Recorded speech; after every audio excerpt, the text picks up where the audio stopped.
Solo una.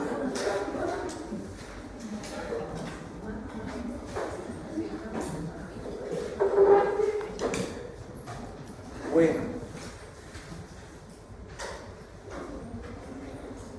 Esta es una clase interesante porque nos involucra a todos.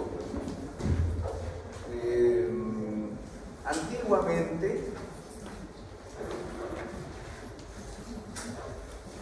por lo menos cuando yo estudiaba, o sea,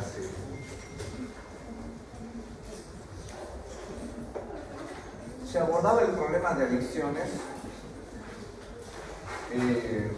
De hecho, el DSM-3, o ya había salido el DSM-4, incluía criterios diagnósticos para casi cada tipo de sustancia que hay, a la que obviamente en ese tiempo se creía o se estimaba que era la forma más adecuada de abordar la problemática de consumo de sustancias. De hecho, había cápites, por ejemplo, había criterios diagnósticos para el trastorno por consumo de alcohol. Obviamente sí tiene un contexto importante porque es un grupo o sea, es un grupo o es un trastorno, o sea, el consumo de alcohol en general es algo muy distribuido, ampliamente distribuido por su aceptabilidad social más que todo, ¿no? Entonces sí tenía criterios específicos, ¿no? Trastorno por consumo de alcohol, pero también la cocaína tenía trastorno por consumos por cocaína, sus derivados, que es clorhidrato de cocaína, pasta base de cocaína. Trastorno por consumo de inhalantes. Los inhalantes tenían, aquí en Bolivia, por ejemplo, por lo menos es muy común. No sé si han visto por la Ramada, por ciertos lugares, por los canales. ¿Qué consumen? ¿Qué inhalantes se consumen aquí? Clefa, ¿qué más? Pinturas, gasolina. Tine y otras cosas así, ¿no? No, inhalantes. ¿El alcohol cómo se consume? Se lo toman, pero no es lo mismo eso que el inhalante. Ya en Bolivia es algo prevalente. Por ejemplo, los que son de Brasil, por ejemplo, ¿qué es prevalente en Brasil de consumo de sustancias?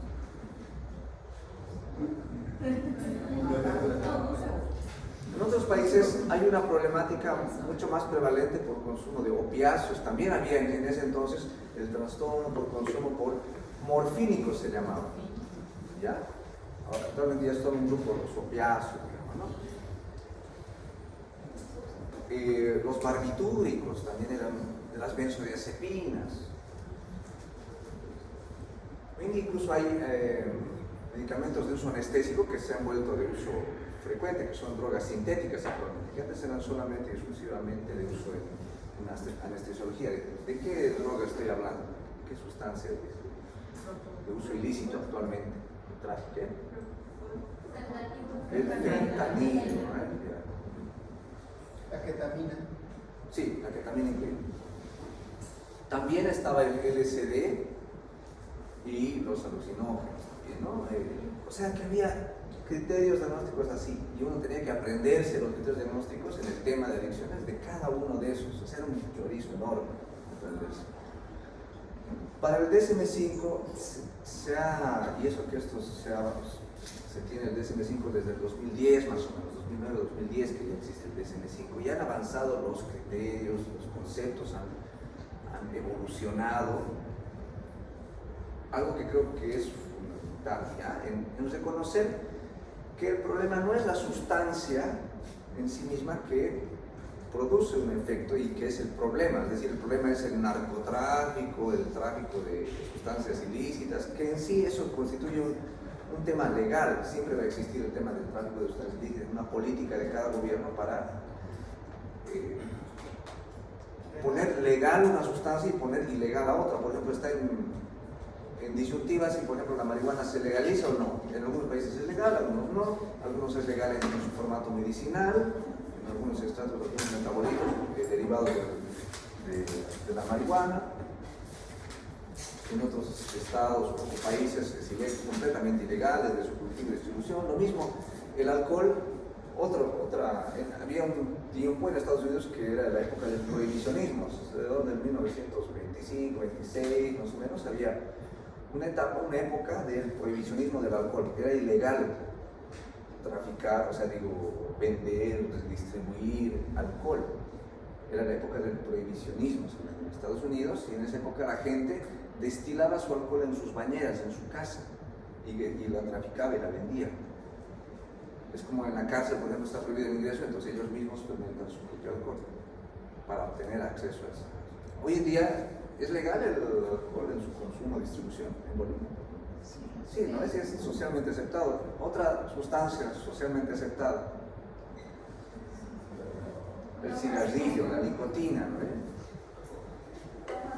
En algunos, ya hay todo tipo de sustancias, incluyendo la hoja de coca, los café y otras sustancias, ¿no? Energizantes.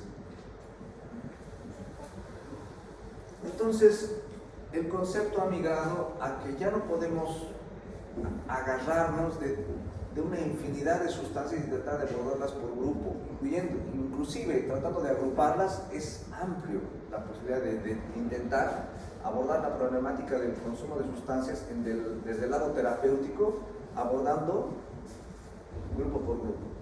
No se puede. Entonces, el concepto ha migrado a algo mucho mejor, todavía le falta, yo creo, pero aún así ha mejorado bastante, porque ahora se habla del trastorno por consumo de múltiples sustancias psicoactivas. Así está ya en el DSM-4, en el CIE-10 o CIE-11. Trastorno por consumo de múltiples sustancias psicoactivas se llama. Y ahí entraría todo el conjunto de cosas, ¿ya? Reconociendo, bueno, igual como el alcohol siempre va a tener un contexto diferente por su aceptabilidad social, igual existe el trastorno por consumo de alcohol. Pero ya por lo menos lo que se respecta a las drogas, digamos, entre comillas, ilegales, se las ha agrupado ya en un solo grupo. Ya no se dice trastorno por consumo de alcohol, de opiáceos, de benzodiazepinas, de barbitúricos, algo así, ya. Trastorno por consumo de múltiples sustancias, porque se entiende que el que consume una sustancia de este tipo también tiene tendencia a consumir algún otro tipo de sustancia. Que el efecto de la sustancia sea depresora o psicoestimulante en el cerebro es uno, pero que en realidad el efecto principal que tienen en común todas las adicciones, vamos a decir, es que activan un sistema de placer y recompensa en el cerebro mediado por dopamina. Y esto, en lo mismo que hemos hablado cuando les he hablado de bipolaridad y trastornos de ansiedad, que en un sistema. ¿Qué es ese sistema?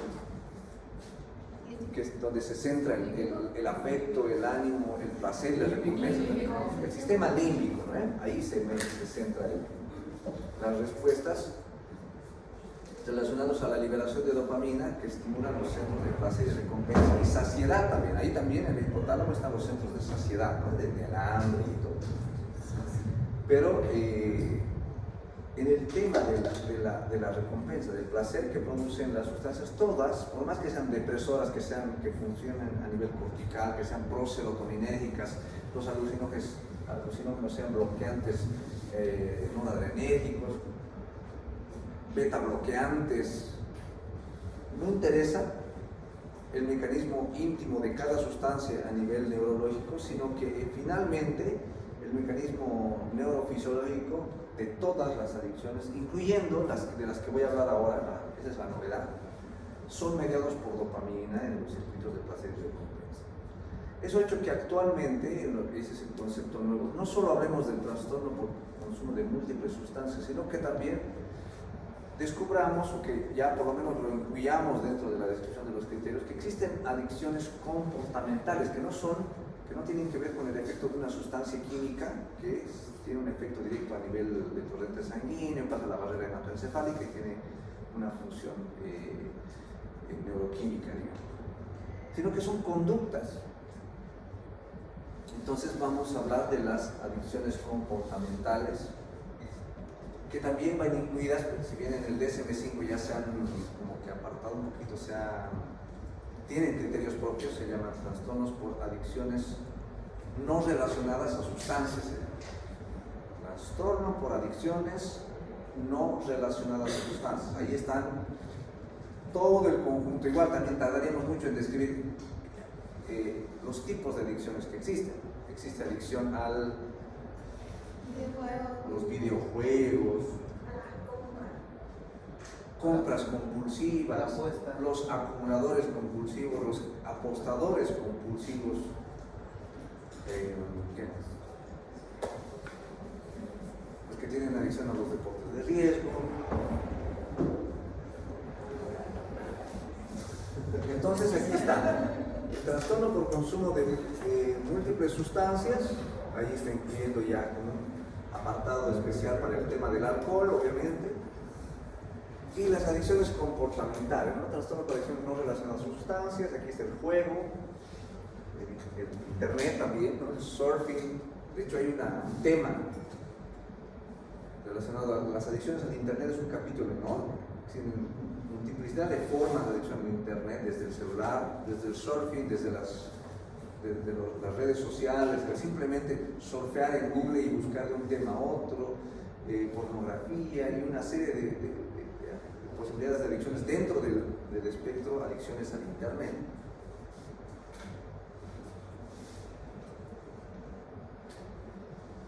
¿Y cuáles son esos mecanismos que son en común? Todos van, les he dicho, incluso las adicciones comportamentales, van a liberar dopamina en el circuito de placer y recompensa. Pero ¿de qué forma lo van a hacer? Y estos son algunos de la sintomatología en común que tienen todas las adicciones. Y debemos reconocerlas porque son en común, ¿no? Vamos a hablar del craving o la obsesión mental. ¿Ya? Craving es un fenómeno de deseo imperioso, el deseo a partir de un pensamiento. Eso es la obsesión, ¿no? Una idea, psicopatológicamente una alteración del pensamiento es una obsesión mental. Una pregunta que les he hecho, ¿no? En el principio del semestre.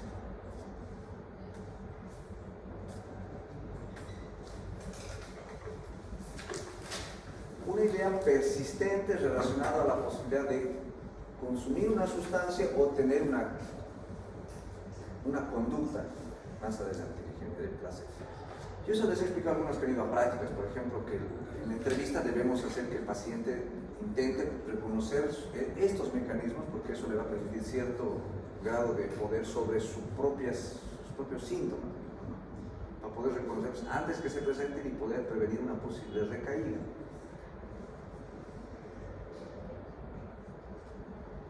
Es, en el caso del alcohólico, el paciente que está, hoy día es miércoles y ya está pensando en el viernes, en la noche, que se va a reunir con sus amigos, con el sábado, que va a tener mucho rato y va a poder beber. Todo lo que necesita para que ese día y ese momento llegue. Va a tener dinero suficiente, va a tener el lugar apropiado para beber, va a tener tiempo suficiente, todas las condiciones relacionadas a la posibilidad de poder beber. Y no solo beber, sino tener el efecto del alcohol en su cerebro. Ese efecto, por si acaso, es depresor del sistema nervioso, pero igual va a activar en el sistema hipotalámico la liberación de dopamina. Solo el pensamiento, jóvenes, el paciente estando el miércoles, ante la posibilidad de beber viernes, ya va a liberar dopamina con solo el pensamiento. Entonces, ese estímulo placentero es de corta duración. Por ende, al bajar la dopamina en cuestiones de minutos, segundos, va a provocar una ligera abstinencia, síndrome de abstinencia y una necesidad de mayor pensamiento relacionado a la posibilidad de beber, sin haber aún tenido contacto con la sustancia. El paciente necesita mayor pensamiento relacionado a la posibilidad de consumir, sea ya para el consumidor de sustancias, cocaína, marihuana o lo que se sustituye.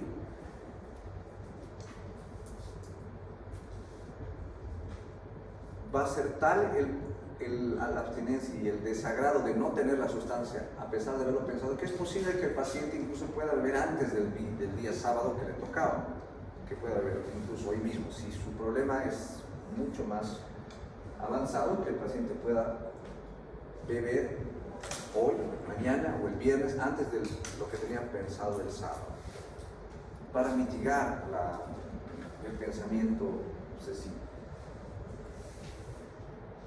antes que entre el pensamiento obsesivo es que el paciente debe reconocer algunas cosas para poder cortar la posibilidad de que el paciente llegue aquí. Porque el amor, si el paciente es adicto, lo más probable es que si llega a obsesión, ya no haya vuelta atrás, y lo más probable es que tarde o temprano termine ya recayendo. El paciente debe reconocer que no puede estar en lugares donde se bebe, no puede estar con amigos con los que se va a ver, no puede planificar su entorno de vida en relación al consumo, si no, pues no va a poder superar este cambio. La compulsión. Una vez que el paciente ha accedido a su primera dosis, pues no puede parar a la siguiente y a la siguiente y a la siguiente. O sea, no puede ceder ante la tentación de su siguiente dosis después de haber recibido la primera. Por decir, entonces llega a beber el día sábado, entonces una vez que ha tenido la primera copa, no puede parar de beber hasta que, pues, a pesar, y este es en la compulsión, ya hay mecanismos que se activan a nivel temporal, más bien que se desactivan a nivel temporal, se activan a nivel frontal la actividad relacionada al consumo, pero se desactivan a nivel temporal todos los recuerdos relacionados a lo malo que le pasa al paciente cuando bebe. A ese síndrome se le llamó síndrome disejecutivo frontal, que todas las áreas relacionadas a la posibilidad de no beber se inactivan, todas las relacionadas a consumir se activan. Entonces, síndrome disejecutivo frontal significa que las áreas relacionadas a la posibilidad de no beber, que control, que es a nivel frontal, que están nuestra posibilidad de poder condicionarnos a una conducta evitativa de no beber, se inactiva a nivel frontal. Solo el paciente va a poder tener actividad relacionada a su consumo, proconsumo. Las de no consumo las evita. ¿Por qué? Porque a nivel temporal se inactivan los recuerdos relacionados a lo malo que le pasa. Hay un bloqueo de todo lo malo que pierde un celular, que tiene discusiones con su pareja, que chocó su auto, que luego se le borra la memoria y luego aparece botado en la puerta de su casa, que ha sido detenido varias veces por conducción peligrosa, perdió un montón de dinero. Eso es que él lo olvida. Se olvida, a nivel temporal se bloquean todos esos mecanismos. No es que él sepa que pasa eso, no importa. No es que no le importe, sino que pasa neurológicamente, se inactiva. ¿Eso cómo puedes controlar? Le puedes recordar con terapia, insertarle la idea de que sí va a poder, porque esos mecanismos neurológicos están íntimamente ligados a un ciclo que ya no se puede modificar en el paciente. A no ser que el paciente simplemente corte antes de... Aquí se debe cortar en las terapias, en el proceso terapéutico se corta antes de que el paciente entre en obsesión y obviamente antes que entre en compulsión. Porque aquí ya no hay vuelta atrás, el paciente ya no tiene una serie de consumo, no hay remedio. Entendemos esto porque esto es básicamente el centro de la clase de hoy, ya lo demás es más relleno. ¿Qué es la abstinencia? La abstinencia es el cese del consumo. El paciente ha consumido, digamos, todo el sábado hasta domingo en la mañana, pero luego todo el domingo en la tarde no consume, va a estar en abstinencia. El cese del consumo. Después de ese periodo de abstinencia puede sobrevenir un síndrome de abstinencia. El síndrome de abstinencia ya serán los síntomas neurovegetativos relacionados a la ausencia de desagrado, ¿no? De irritabilidad, relacionados a ansiedad por repetir la dosis. Cambios de humor, fatigabilidad, algunos que son consumidores consuetudinarios de alcohol, hay hipertermia, hay insomnio. Esa es la síndrome de abstinencia. Luego está el concepto de tolerancia. Estos eran consumidores un poco más crónicos, pero se refiere al concepto de que el paciente necesita exponerse a cantidades cada vez, o de forma creciente, cantidades cada vez mayores de la sustancia para obtener el mismo efecto inicial que tuvo de la primera vez que tuvo contacto con la sustancia. La primera vez que el paciente probó y una vez que ese primer contacto con la sustancia tuvo un efecto evasivo, recreativo, placentero, anestésico, el paciente tiene una especie de primer enamoramiento con el efecto de la sustancia y lo que intenta a través de la tolerancia es repetir ese efecto inicial, que casi nunca llega, porque siempre es o requiere mayor dosis para llegar a eso. Una búsqueda incesante de ese mismo efecto inicial que casi nunca llega. Es como una primera impresión que con el tiempo va desgastándose. ¿En quiénes es más común esta tolerancia? Por ejemplo, se puede ver en algunas personas que hacen tolerancia con las benzodiazepinas. Los depresores del sistema nervioso central son las que pueden despertar tolerancia en el paciente. No todos los pacientes, ustedes son, digamos, 50 alumnos. A ustedes los exponemos a los 50 a la misma cantidad de benzodiazepinas todas las noches, pero no todos los 50 van a desarrollar tolerancia. Solo un porcentaje, unos 3, 4 de ustedes llegarán a desarrollar una tolerancia y necesitarán mayor dosis para obtener el efecto que es el dormir. Los demás se les retirará la dosis y podrán con algún cierto esfuerzo dormir sin necesidad de medicamentos y retomar su vida cotidiana sin necesidad de medicamentos. Entonces hay cerebros sensibles a desarrollar tolerancia, no todos van a desarrollar tolerancia. Estos son 4 conceptos que están aquí en la diapositiva, pero hay 2 conceptos que yo les voy a dar que no están en la diapositiva, que es ustedes, más bien que han asistido la mayoría, así que pueden diferenciar. ¿De qué se tratan esos 2 conceptos? Uno es importante y es común a toda verdadera adicción, que es que cuando el paciente desarrolla la obsesión por una sustancia, la compulsión, puede, en caso de cortársele la posibilidad del consumo de su sustancia, del consumo habitual, desarrollar la posibilidad de una transición de una sustancia hacia otra, es decir, transferir esa obsesión y compulsión hacia otra sustancia. No solo otra sustancia, sino tal cual les he puesto aquí. No solo a sustancia, sino hacia una ¿qué? ¿Qué son estas? Conductas adictivas, no relacionadas a sustancias. Que el paciente cuando no consume sustancias,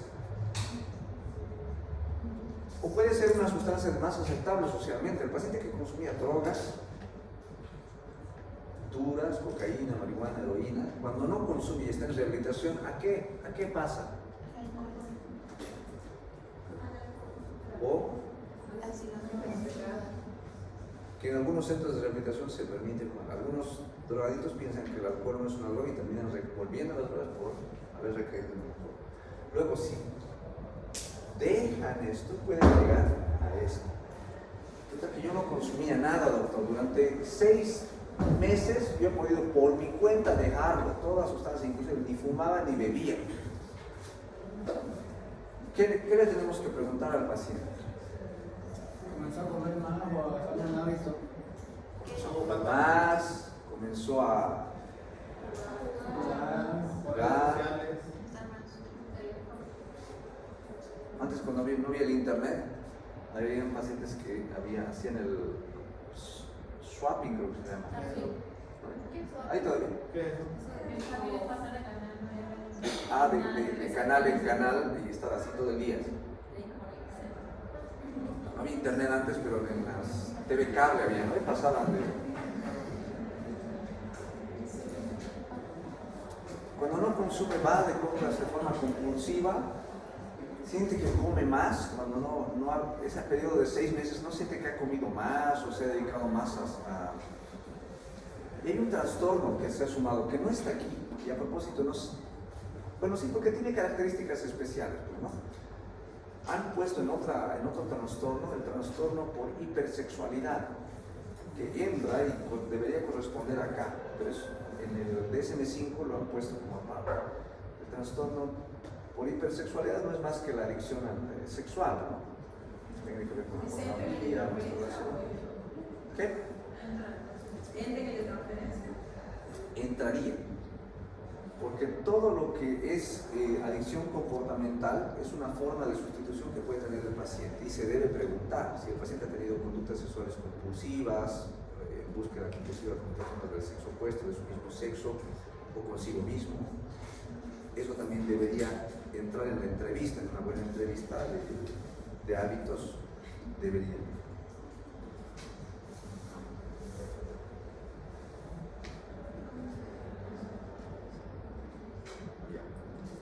Entonces, el quinto concepto se llamaba sustitución. ¿Ya? La sustitución es un mecanismo de defensa intrínseco en el adicto para realmente mantener su hábito adictivo. O sea, el mecanismo adictivo de liberación de dopamina, sea que coma compulsivamente o beba, va a ser el mismo. El paciente va a creer falsamente que está 6 meses rehabilitado, cuando en realidad su mecanismo adictivo sigue activo. ¿En forma de qué? En forma de alguna conducta. Entonces, la terapia va a tener que ser enfocada a esos mecanismos que les he dicho, a reconocer estos mecanismos, incluyendo la sustitución, incluyendo el otro mecanismo que es un sexto mecanismo de factor pronóstico. ¿Ya? El siguiente mecanismo está relacionado a la negación. La negación de su enfermedad. La negación es un mecanismo de defensa también que el paciente usa de formas bien sutiles. Por ejemplo, será lo mismo decir, a ver, vean la diferencia, yo no quiero rehabilitarme. 2. Yo quiero rehabilitarme, pero no quiero internarme. Yo voy a dejar de consumir por mi cuenta. Y yo quiero rehabilitarme y quiero seguir las instrucciones de mi rehabilitación y lo que usted me diga. ¿Cuál está en negación? ¿Opción A, B o C? B. El B. ¿Cuál más? La A obviamente porque hay una negación franca. La B también. Pero también hay personas, hay adictos que dicen, yo soy alcohólico, pero me voy a morir alcohólico. O sea, ¿es una negación o no? Sí. Yo soy alcohólico, lo estoy aceptando, pero me voy a morir alcohólico, voy a morir bebiendo. Va a negar un sentimiento. Ya, es que, y eso es la parte importante que quiero que entiendan. La negación no es aceptar su condición de enfermo, la negación es hacia la terapia que se le vaya a proveer al paciente. O sea, si el paciente no quiere rehabilitarse, está en negación. Si quiere rehabilitarse, está en aceptación. No tiene que ver que acepte que es adicto, que acepte que es un alcohólico irremediable, no tiene que ver con eso. Pero entonces la aceptación tendría que ver si acepta el tratamiento. Claro, en otras palabras, cuando ustedes no se enfoquen en de esta clase, por lo menos quisiera que se lleven eso, no lleven a confrontar al paciente que es alcohólico, porque el rótulo no le sirve, y eso les he dicho en teórica, al paciente le gusta rotularse, ¿no? Pero cuando se trata de temas de consumo, más bien no le gusta rotularse, quiere quitarse la etiqueta. No soy vicioso, ¿no? El plantel. Por si acaso, y a partir de ahora, por favor, y a partir de este 20 de marzo, en su jerga médica debe excluirse la palabra vicio, ¿ya? Porque ustedes ya han pasado psiquiatría y esperemos que a partir de ahora dejen de usar esa palabra de forma, pueden usarla, digamos, en su iglesia, en su barrio, la palabra vicio, para describir a una persona que consume como, ¿con qué sinónimos más? Obsesivo está bien, adicto es lo correcto, está en una adicción. Pero dependiente, consumidor. Es una adicción, no es un vicio.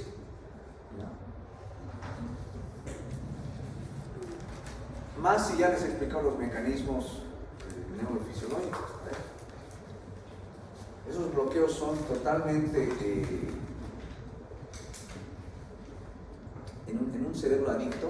Un cerebro adicto en sus mecanismos de funcionamiento. Si le toman una tomografía a un adicto y a un paciente normal, estarían normales, ¿ya? Pero en su funcionamiento sí habrían estos mecanismos ligados al síndrome disruptivo frontal, a mecanismos de reverberación de circuitos de placer y recompensa en el sistema hipotalámico y dopaminérgico. Eso va a ser la gran diferencia, eso no lo tiene un cerebro normal, ¿ya? Entonces, la negación es el sexto mecanismo de defensa, la negación hacia el tratamiento, ¿ya? Puede ser pregunta de examen. El resto ya existe para el consumo de sustancias estos criterios, de los cuales existe el trastorno por consumo de alcohol, uso perjudicial es el afecto, ¿ya? Trastorno por consumo de alcohol, abuso de alcohol, trastorno por consumo de alcohol en estadio de dependencia, que es lo más común, digamos, estos cuatro. De estos cuatro, por si acaso, el primero es una descripción, y ahorita lo voy a describir, pero es normal, no es un trastorno.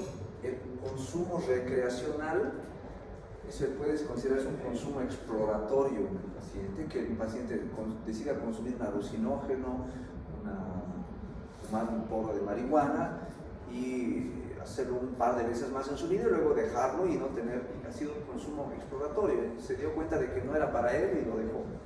¿No les ha pasado? ¿No han escuchado alguna vez que un cigarrillo una vez no le gustó y nunca más probó? Un niño que probó una vez un vaso de cerveza y dijo, nunca más voy a ver que no me gustó. Ya. Eso se llama consumo recreacional.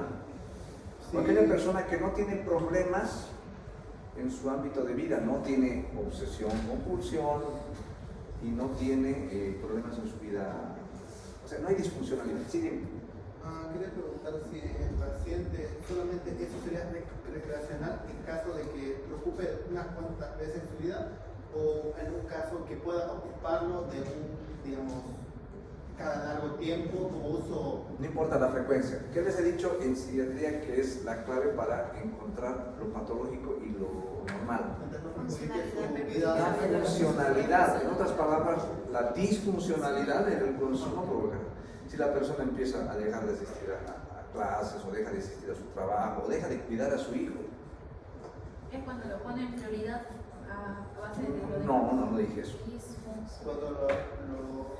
Cuando empiece en su vida cotidiana, en su funcionalidad habitual como individuo, a nivel social, a nivel productivo, sea estudios o trabajo, empieza a dejar de atender eso. En su momento puede consumir una vez y puede ser en ese momento la prioridad en ese momento para él, pero luego de no dejar de atender su vida habitual, cotidiana. Por eso es que las sustancias de aceptación social, por ejemplo el alcohol y la nicotina, son más controversiales porque están ahí todo el tiempo. Bueno, la persona funciona mientras fume, puede fumar cuántas cajetillas al día, 2 cajetillas, y funciona en su vida, así empieza. Hasta que hay repercusión. ¿Cuál es la complicación del consumo de nicotina? La nicotina en sí no, sería lo que acompaña a la nicotina. La nicotina es la causante de la adicción. Vamos a decir sí, porque son los componentes que la vía de administración es por eso es que hay complicaciones a nivel pulmonar antes de llegar al cáncer.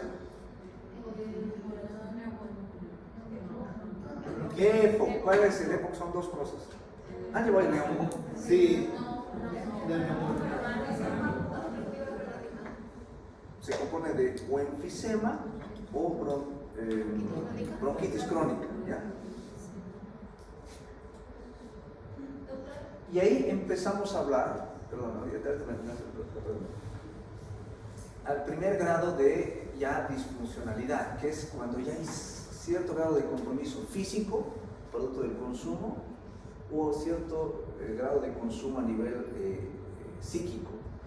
Por ejemplo, porque no consume a veces entra en estados depresivos, ciertos síntomas ansiosos,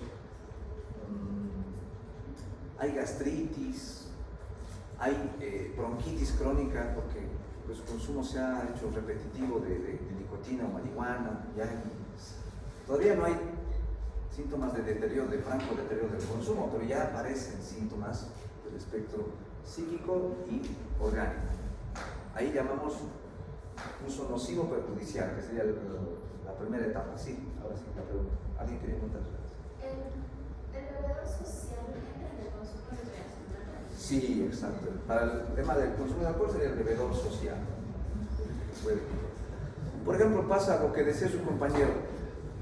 La persona bebe una sola vez al año, pero una vez al año que bebe, le invitan, hace un desmadre,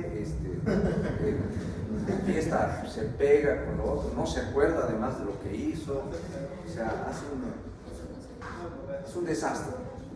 Una vez que bebe al año y no se acuerda, entonces ese ya es un bebedor problema. También, por si acaso, en el tema de social también ya hay repercusiones, ¿no? Eso se llama uso nocivo perjudicial. Ahora, ¿cuánto llamamos abuso? Y ahí vamos a revisar lo que es criterios, ¿no? Esto es del alcohol, fisiopatología, intoxicación. Cada sustancia, por si acaso, tiene su nivel de intoxicación.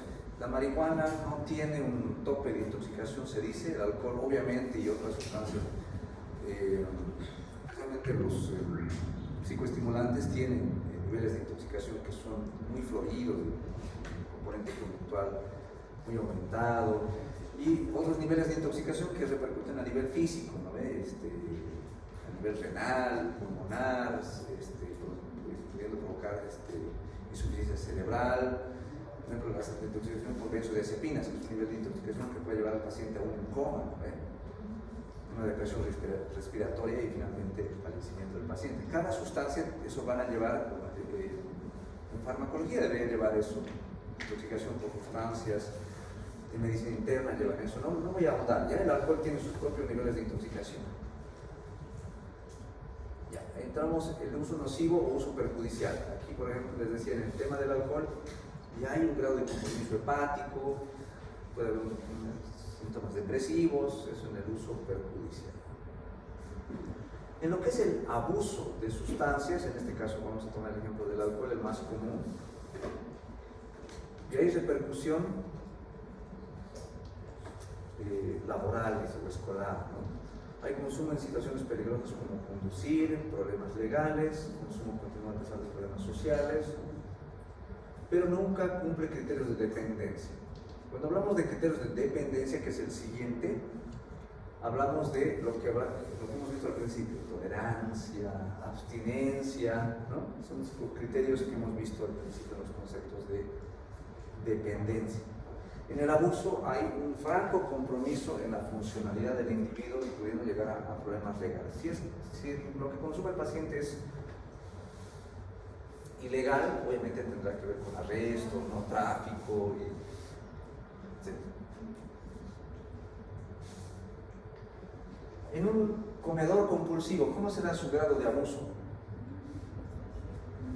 Vamos a extrapolar estos conceptos en la temática de... Que come en grandes cantidades, que usualmente puede ser con atracones. Sí, pero vamos a distinguir el trastorno por adicciones a la comida con los trastornos por alimentación, que son clásicamente la anorexia y la bulimia. La bulimia sí se caracteriza por atracones, pero siempre con purgas, o ejercicio extremo, o purgas, o algún otro tipo de estrés, incluyendo la posibilidad de vomitar.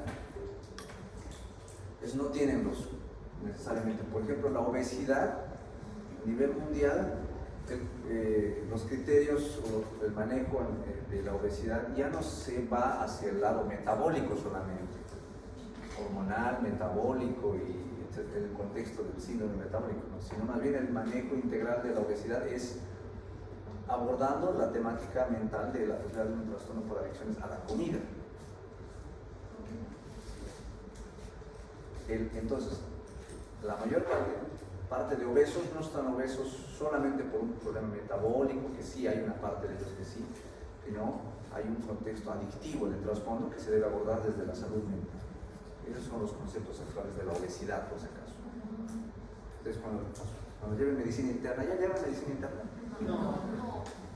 Ya, van a llevar obesidad y ahí, no sé si en endócrino o en medicina interna, ahí tienen que preguntar a sus docentes sobre esto ya. Los conceptos actuales que llevan los médicos internistas ya son relacionados a la adicción. ¿Será que un paciente comedor compulsivo podrá tener problemas legales? No. ¿Un comprador compulsivo podrá tener problemas legales? Sí. ¿Un apostador compulsivo? Sí. Exactamente. Consumo en situaciones peligrosas. ¿Creen que un comedor compulsivo podrá tener problemas con esto? ¿Cómo podría ser? Podría ser. Si comen en el auto, sí. Sí, ahí sí. Puede ser, no puede haber incumplimiento de obligaciones laborales, comiendo en el trabajo. Sí, puede ser. Imagínense situaciones similares, porque los criterios se deben extrapolar también para el consumo de otras sustancias, incluyendo a quien es adicto al fentanil, a morfínicos, a cualquier tipo de sustancia en estos criterios. Hemos hablado de abuso o uso perjudicial en el anterior, aquí está como uso nocivo, abuso. En esto hay problemas en el entorno del paciente, ¿no ven? En lo que es el abuso. Y en la dependencia, que sería la más grave, digamos, es donde ya hay, ¿qué les he dicho? Los conceptos eran 6, ¿no ven? ¿Qué hay?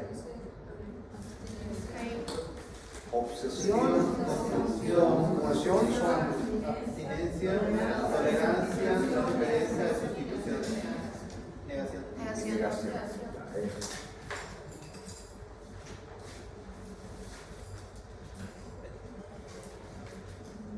Si hay cantidades cada vez mayores es porque desarrolla tolerancia y después los infructuosos por controlarlo porque hay un mecanismo inserto en el cerebro que ya no es modificable, ¿no? Solo se debe evitar, el paciente debe entender que antes que le venga la obsesión, cuando está caminando por un bar, cuando está con amigos que hablan de beber, ahí es donde hay más posibilidades de despertar la obsesión. Entonces debe evitar eso. Eso es una modificación del esquema de vida del paciente para si quiere realmente rehabilitar a su paciente. Hay una repercusión social y laboral y persiste el consumo a pesar de la conciencia de problemas. Puede haber delirium, en caso de abstinencia de alcohol, eso lo vamos a ver en la siguiente clase, y estos trastornos como que derivados, pero tampoco es que voy a hablar sobre esto, sino me voy a enfocar un poquito en el tratamiento y con eso termino. Si existe un enfoque no farmacológico, que será el mejor, y el farmacológico. Pero me voy a enfocar al no farmacológico porque resulta que es lo que más da resultados, ¿ya? Complementar el enfoque farmacológico, por ejemplo, si el paciente está en ansiedad, se pueden dar ansiolíticos, antidepresivos, dependiendo del tipo de estadio, no hay un tratamiento específico exactamente para los tipos de adicciones. Algunos pacientes se benefician con el uso de antipsicóticos en dosis bajas para mitigar el pensamiento incesante y obsesivo, sí, se pueden dar antipsicóticos, realmente antidepresivos. Anticompulsivos se usan bastante, el divalproato de sodio, la lamotrigina, el topiramato se usa bastante. El enfoque no farmacológico está centrado en la terapia cognitivo-conductual para que el paciente reconozca ciertos mecanismos de su comportamiento adictivo. Pero yo creo que el que ustedes se lleven esta parte donde cómo funciona una terapia de rehabilitación enfocada desde esa perspectiva de los grupos de autoayuda como Alcohólicos Anónimos, de los cuales se ha extendido su metodología hacia otras adicciones como la adicción a las sustancias, se enfoca con un enfoque diferente que son los de los grupos de narcóticos anónimos.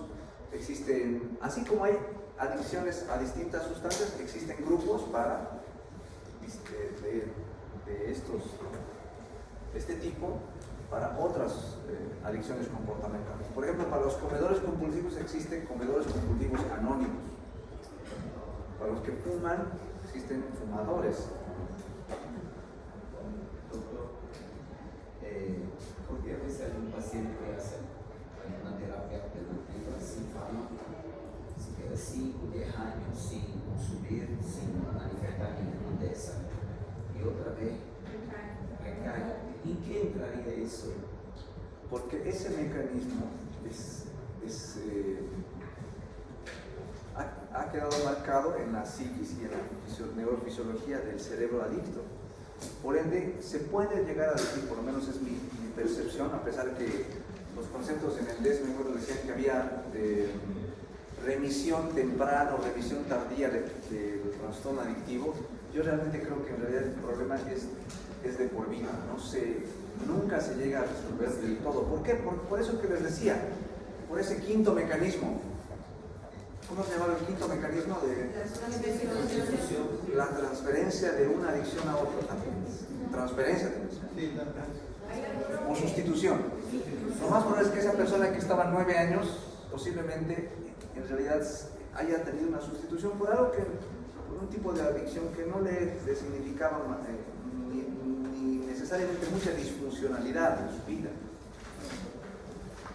que lo podía sostener. Un trauma o algo que había desencadenado desde su primera vez el uso o la adicción a eso. Generalmente siempre hay un tipo de rasgo de personalidad obsesivo-compulsivo ligado al problema adictivo. ¿Ya? Un mecanismo obsesivo que ya estaba presente muchísimo antes de su primer consumo. ¿Qué porcentaje existe de paciente adicto específico a sustancias que se rehabilitan de por vida?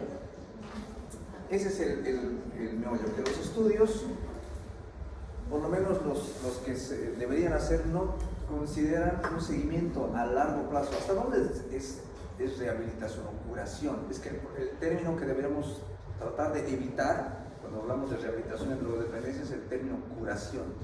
No existe curación, existe rehabilitación. Existen mejorar las condiciones para que el paciente pueda estar abstinente. Y eso es uno de los conceptos que manejan estos grupos. Manejan el concepto de que ellos se mantienen abstinentes un día a la vez y no piensan en que lo van a hacer para el resto de su vida, sino solamente se prometen un día no beber y dejan de prometer que lo van a hacer. Y al día siguiente se despiertan con la misma solamente hoy no van a beber. aumentan el tiempo, ¿no? Ese se llama plan de 24 horas. Otra cosa que utilizan es la identificación. Un alcohólico en recuperación entiende otro alcohólico. Un drogadicto en recuperación entiende un adicto que está saliendo. No un drogadicto en consumo entiende otro adicto en consumo. Porque no, entre los dos se van a reunir y ¿qué van a hacer? Consumir. Uno en recuperación puede ayudar a uno que está empezando, sí. Siempre y cuando esté bien, fortalecido y con los principios que existen aquí. Aquí utilizan principios espirituales no religiosos, que no tienen que ver con nada religioso, ¿no? Espirituales sí, que significa que ellos entienden que hay algo más poderoso que ellos.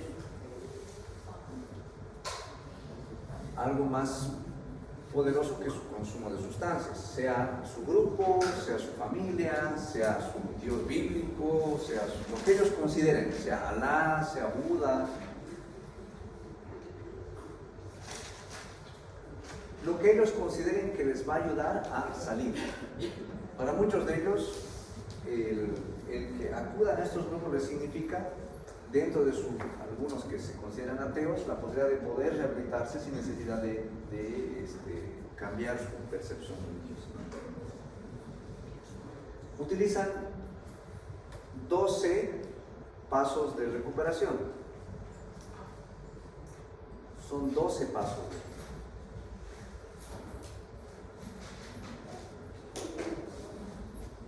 Y ninguno de ellos tiene que ver con sustancias. Tiene que ver con pasos espirituales que le ayudan a cambiar el esquema de vida, de su percepción de lo que es su vida.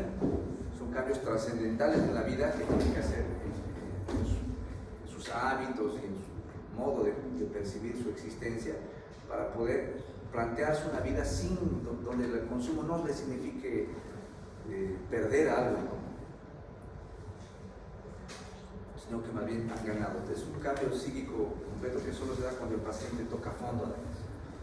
Algunos medicamentos como la naltrexona, que se preconizan, antidepresivos, ansiolíticos y antiimpulsivos, el disulfiram se usaba antiguamente, no sé si se seguirá vendiendo, es un bloqueante del metabolismo del alcohol, que lo que hace es bloquear a nivel hepático el alcohol y como no se metaboliza a nivel hepático, el alcohol finalmente intoxica a nivel neurológico y produce síntomas muy desagradables. O sea, para prevenir recaídas. Es como le pones un electroshock, algo así, pareciera como... Más o menos, que si no tiene contacto con el alcohol, va a saltar una serie de reacciones a nivel orgánico que va a hacer que él no rechace a futuro. Disulfiram o antabus. Su nombre comercial debe ser antabus, pero el nombre correcto o el nombre genérico es disulfiram. Pero imagínense que una persona tome antabus con los conceptos que les he dado. ¿Qué haría el paciente que no puede beber porque sabe que está bajo el efecto del antabus? El quinto concepto. Transferirse a otro lado. Por eso es que estos se usaban antiguamente con mucho éxito, pero hoy en día pues ya, el alcohol, que son muy pocos consumidores son monoconsumidores hoy en día, la mayor parte viven en un contexto adictivo. ¿Ya? ¿Alguna pregunta? ¿Qué medicamentos tenemos ahora, aparte de la naltrexona, para la siguiente Hipotensividad. Por ejemplo, para los consumidores, es que varía, eso sí varía dependiendo del tipo. Yo, por ejemplo, uso bastante algunos antidepresivos y antipsicóticos a dosis bajas, como el aripiprazol, y uso la anfetamina como un antidepresivo. Depende del tipo de paciente, depende del caso, depende. Y en la mayor parte prefiero no usar medicamentos, sino derivarlos a los grupos de autoayuda. Pregunta de examen puede ser: ¿cuáles son los principios por los cuales funciona un grupo de autoayuda? Entonces pondré esto y esto.